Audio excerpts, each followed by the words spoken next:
Hello everyone, my name is Morteza. In this short video, I want to talk about type 2 diabetes and explain why type 2 diabetes is not a chronic disease. It is reversible. You can cure it permanently by natural means. But first I want to tell you my own story. I am 60 years old. 8 years ago, in 2016, I was diagnosed with pre-type 2 diabetes. So I had multiple symptoms and I was in really poor health.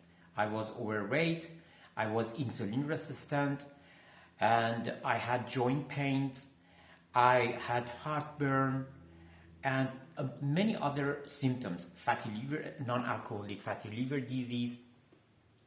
My triglyceride was high and my HDL was too low. And then I went to the doctor. I was diagnosed with pre-type 2 diabetes, but I was lucky that I had a very good doctor. He told me, look, you have two options. The first option is I give you right away medications, drugs, and you take medications for the rest of your life, which comes to diabetes complications. The second option is you change your diet and lifestyle. So that was a good advice from him. I chose the second one, to change my diet and lifestyle. What I did was that I dig into the science, nutrition science, and also medical literature for non-alcoholic fatty liver disease, insulin resistance, metabolic syndrome, and type 2 diabetes. I started to read lots of books, listen to the podcasts, and research like hundreds of scientific studies.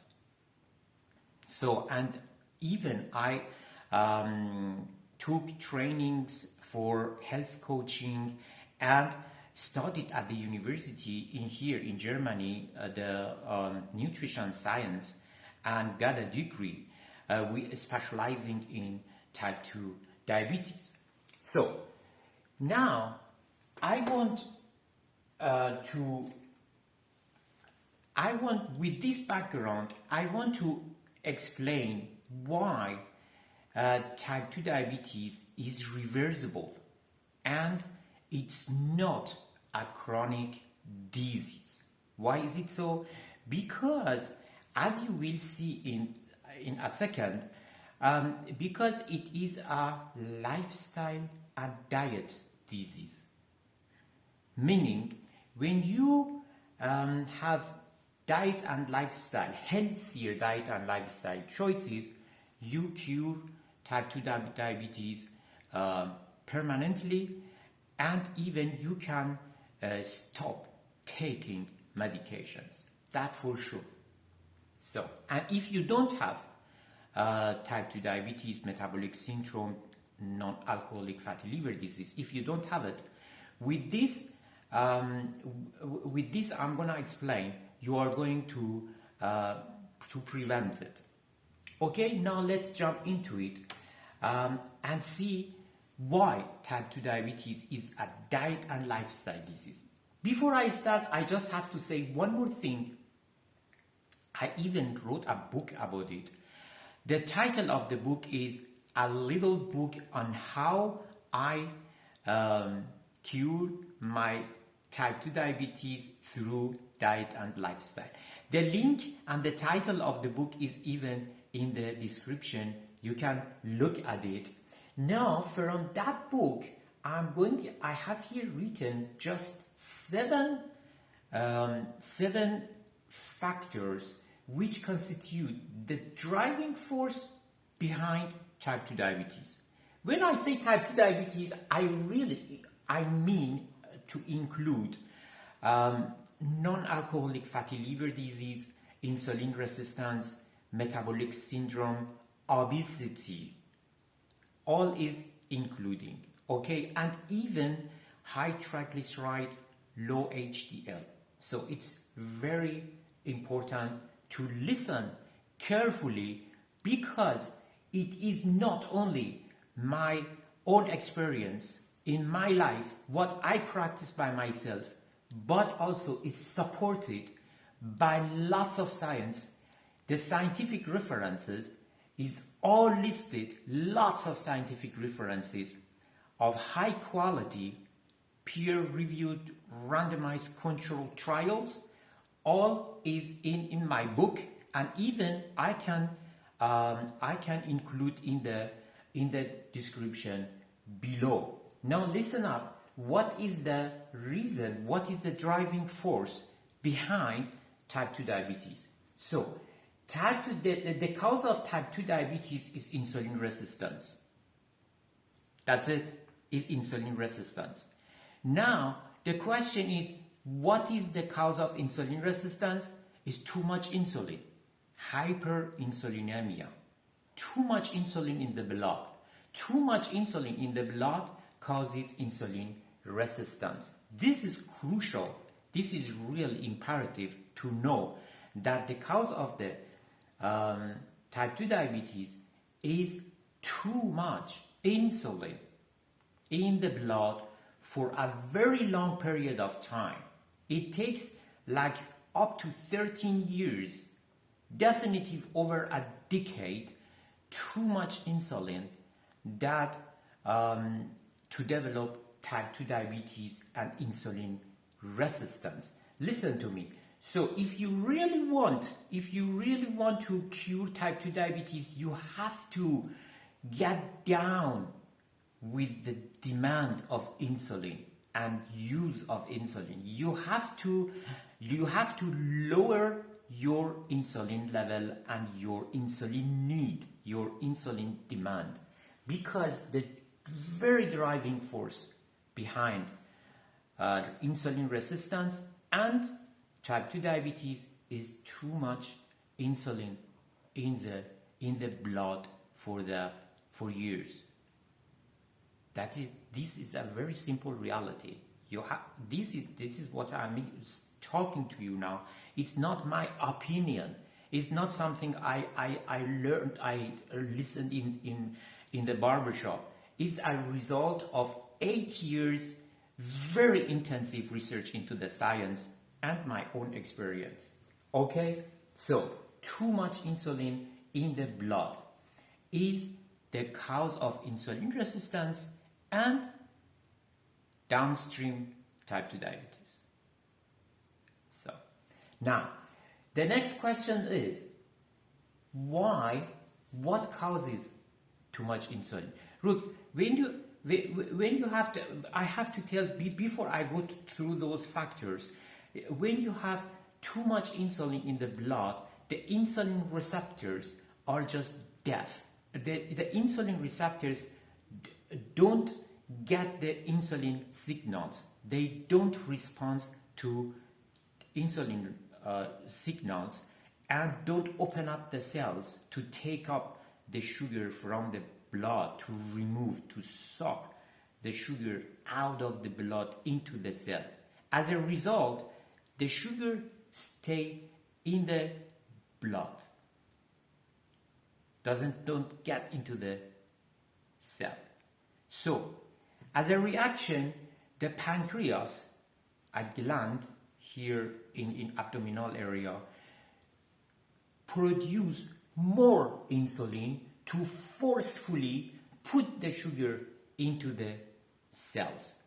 The more insulin, the higher, the worse insulin resistance. It's a vicious circle. So too much insulin make the insulin receptors on the cell membrane not responding to insulin signals. As a result, the sugar remains in the blood and get high. The pancreas produce more insulin to get that sugar forcefully into the cells, and more insulin result in heavier insulin resistance. So now please let's get into it.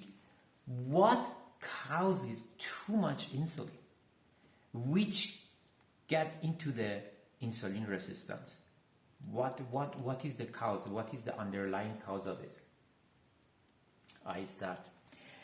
Look, the first and foremost, now maybe you are going to be surprised. The first and foremost cause of insulin resistance is eating these kind of oils, seeds oil, these so-called vegetable oils. They are not vegetable oils, they are seeds oils. These oils causes insulin resistance. So, if you want to stay insulin sensitive, you strictly have to cut off these kind of oils. These oils stay in the blood and get pathogenic, get poisonous, and create insulin resistance. They damage the cell membrane fatty acid metabolism and damage the cell insulin receptors and create insulin resistance. So you strictly have to cut off these kind of oils. I don't know, canola oil, sunflower oil, cottonseed oil, and that list goes on. These cheap seeds oil in the supermarket, you have to cut them strictly off, away, stay away from them. There are lots of science it just supporting this. So please don't eat these oils, because the simple reality is these oils create insulin resistance, damage the cell membrane metabolism, fatty acid metabolism, and cell receptors. Insulin receptors on the cell membrane. So there are lots of science for that. I have the scientific references here. Good. Now the second is, and also when I say second, I don't mean it's less important. Okay, I just go through these factors. And then the second is excessive eating of sugar, refined carbohydrates, high fructose corn syrup, and junk food from the supermarket. I don't know, TV dinners, midnight snacks, any kind of snacks, and so on. And by the way, what is very important to say in this context, that these junk foods from the supermarket, they are full of like the refined carbs, not only refined carbohydrates, but these seed oils, hydrogenated oils, trans fat, and high fructose corn syrup, which brings about non-alcoholic fatty liver disease and insulin resistance in the liver, where insulin resistance starts with the liver, with the fatty liver, and goes to type 2 diabetes. These junk foods and snacks and all this like the processed food from the supermarket, you see thousands of them in the supermarket. They are all contains like they are consisting of refined carbohydrates, sugar, high fructose corn syrup, like industrial fructose, and seeds oil. You have to stay away from them. So that was the second one. The third one is very extremely important. It goes definitely against the mainstream nutrition science and so on. What is just saying all the time in the TV and newspapers, eating too often during the day. You have to understand this simple reality, that every time you eat, you spike insulin. When you eat one time, you spike one time insulin. When you eat 7 times, you spike 7 times insulin. And one more thing, night, when you in front of the TV eating that junk food, you spike massive insulin on refined carbohydrate and go to bed. I have scientific references that your insulin level stay for 9 hours elevated. Every time you eat, you spike insulin. You have to understand that. And insulin stay for hours and hours elevated. This chronically elevated insulin level make you insulin resistant. You have to just go with your basic common sense. Just get the insulin down to stay insulin sensitive. So, and then one more thing is, like, okay, I just go through the fourth one. The fourth one is being sedentary, not moving. Look, our lifestyle here in these cities and in our modern societies. Morning we wake up and then have our car and go to the office, sit down again and back home by car, and sit down again in front of the TV or wherever. We are just sitting all the time. So, and then the older we get, the slower get our metabolism. One reason is because we lose muscle. The older we get, the more we lose muscle, and the slower get our metabolism. If you want to stay insulin sensitive, you have to keep up your metabolism. You have to accelerate, speed up your metabolism all the time.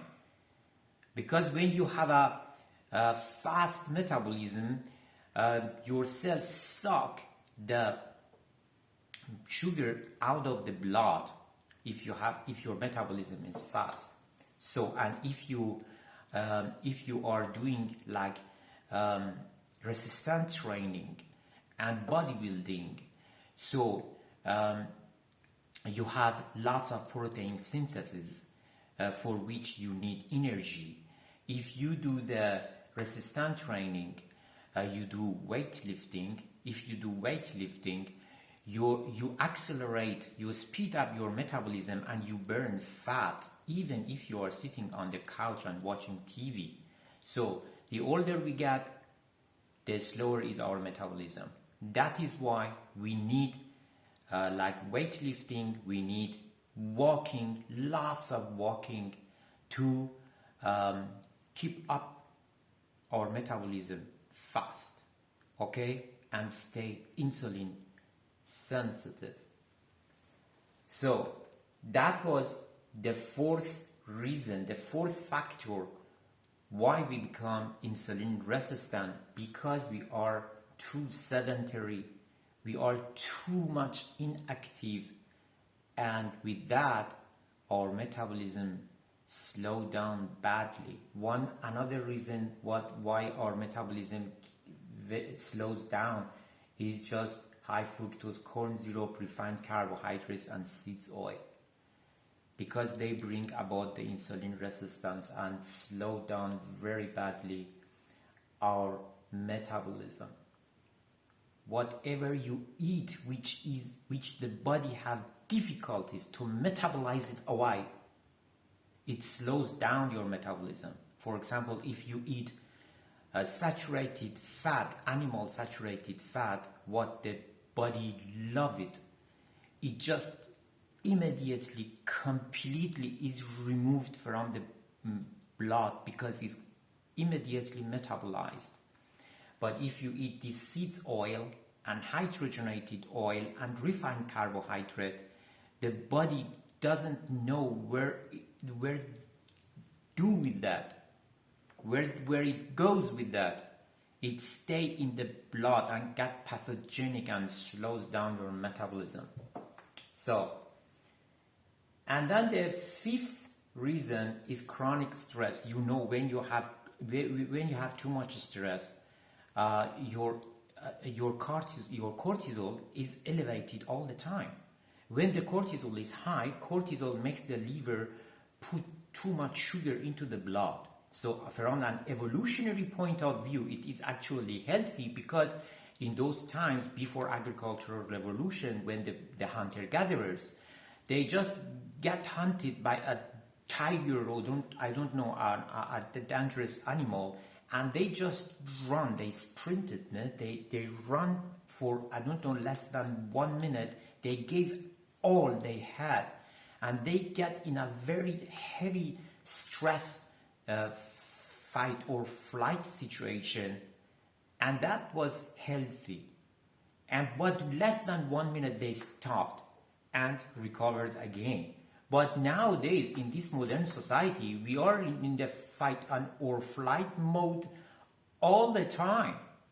So the cortisol level is all the time high, and that makes too much sugar into the blood and brings about the insulin spike and insulin resistance. So you need really to do something to find a way to get your stress down. If you have a stressful environment in the family or your working place. And another way, which goes again with cortisol, is a bad sleep or sleep deprivation. This is very clear. Look, it is like this. I just want to say something in between.